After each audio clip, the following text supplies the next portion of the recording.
Ladies and gentlemen, let's get to the point. The point is that I believe these collector boxes for Secrets of Strixhaven are going to be, I think, $450 plus at the time of release.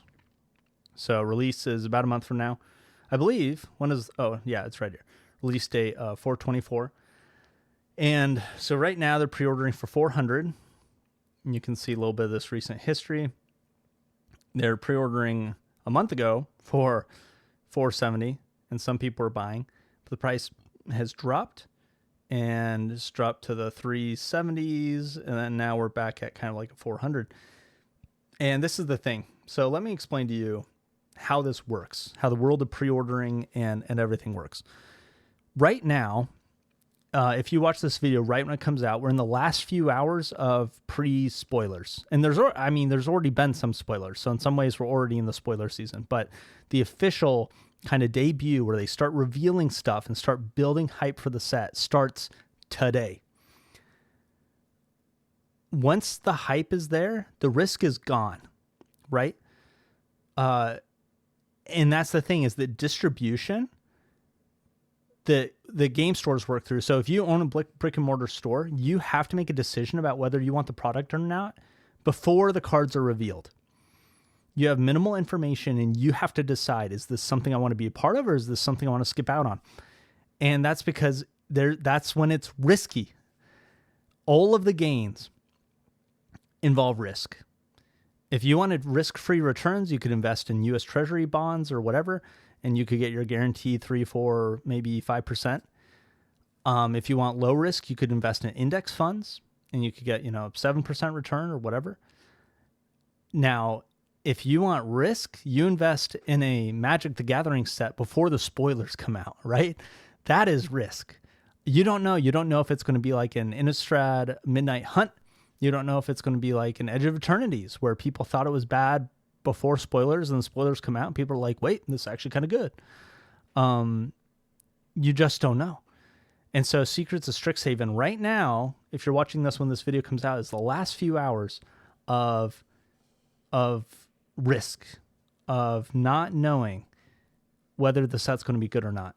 And what's interesting is that people are treating this set like it's going to be good. I mean, just the pre-order price of $400 can share my, oops. Here's what I opened on stream tonight. Opened for myself, got myself cards. Anyways. Yeah, so this price, $400, that's above MSRP.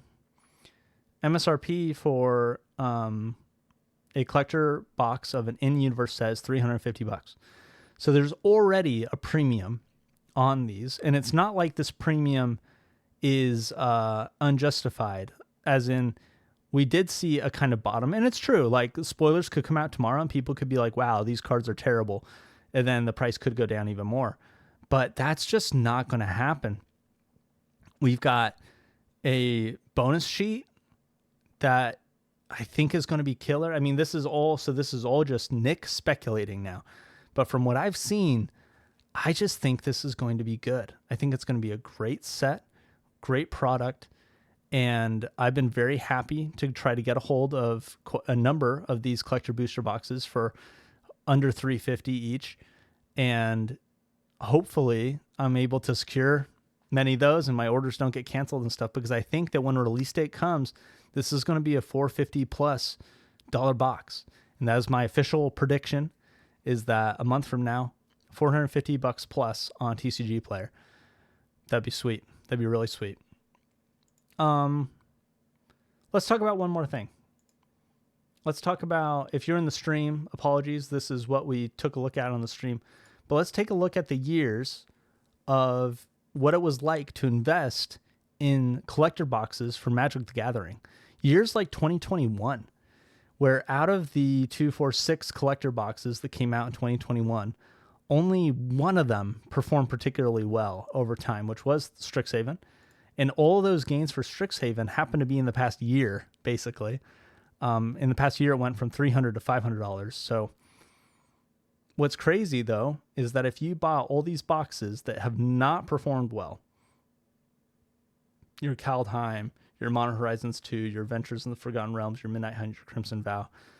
And by the way, too, the other caveat with these is that these prices that you would have bought at are like store prices. They're not like getting a great deal online prices. So this is like quite the naive investor, right? You're in a way you're overpaying. You're supporting your local game store, but you're overpaying for something that you're hoping to flip later or sell or invest in. And so you're paying high and you're selling at the TCG low of today. And your gains are pretty dismal for a lot of these products. The Innistrad products are both negative. Adventures Forgotten Realm, you basically just get a refund on your money after holding it for, 6 years. Strixhaven has performed well. Kaldheim has essentially been flat. Just interesting. And we could go back to 2020, and I'll do that another time. But then let's take a look at 2022. This is 2022. Where we've got Kamigawa, Streets of New Capenna, Commander Baldur's Gate, Double Masters 2022, Dominaria United, Unfinity, and Brothers War. We're out of those 2, 4, 6, 7 sets.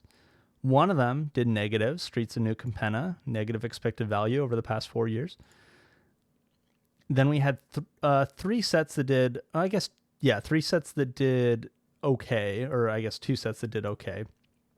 Double Masters Collector Booster Boxes, interestingly enough, have not performed super well. You can buy those today you can sell them today for $337, which after shipping and fees is just $280. So you're just going to net $10 from that $270 that you would have bought it from a store back in 2022. And then Dominaria United has also been flat, a very interesting set. But then Unfinity, 10% returns. Brothers War, 27% returns. Commander Baldur's Gate, 12% returns. Kamigawa, 17% returns. It all averages out to a 9% yearly return, which is not bad. It's really interesting, though, that some of these go down, some of them go up, some of them stay flat. But on average, the return isn't that bad. I mean, this is after shipping and fees, by the way, this 9%. This is after you paid your TCG player fees and shipped the product. 2023, I think I've already shared these years, but, review. 2023, 38% returns for investing for 3 years, driven by things like Wilds of Eldraine that have had a 70% return, or New Phyrexia that's had a 60% return. Just insanely beneficial, expensive boxes. And then Aftermath, negative 12%. So, not every box was a winner, but that happened to be the one exception, actually. Everything else did quite well this year in 2023.